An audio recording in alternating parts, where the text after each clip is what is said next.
బంధాలను వదులుకునే ధైర్యం ఉండాలి. ఒక్కొక్కసారి చెప్పడం చాలా బాగుంటుందండి.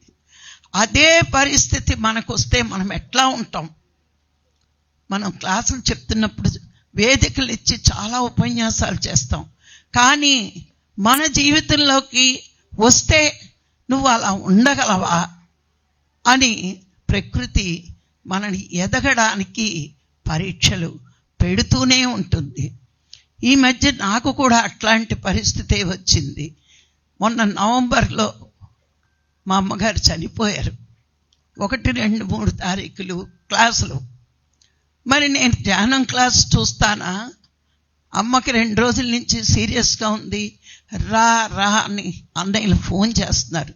నేను వెళ్తే ఇక్కడ ఇబ్బంది, ఇటా అట, ఏం చేయాలి?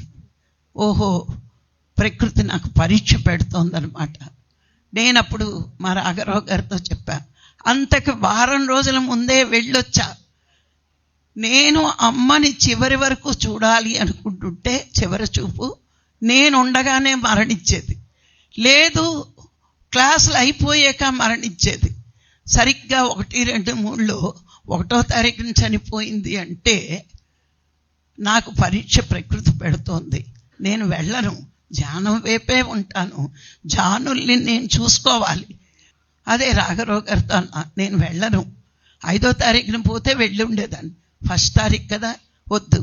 మా అన్నయ్యలు ఏం చేశారు, ఇంక చచ్చినా రాదని శ్మశానంలో కార్యక్రమం అంతా లైవ్ ఇచ్చారు. అంటే టెక్నాలజీ పెరిగి మనకు కొంచెం కళ్ళ నీళ్ళు తుడి ఆపుతుంది అనిపించింది అనమాట.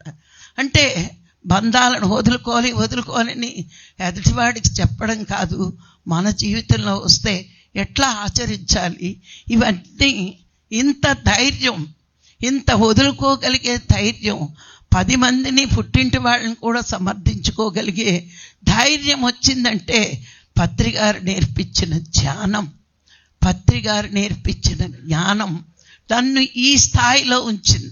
ఎప్పుడు కూడా ప్రకృతి పరీక్షలు పెడుతూ ఉంటుంది, దాన్ని దాటుతూ ఉంటే ఇంకొంచెం ఎదుగుదల మనకి వస్తూ ఉంటుంది.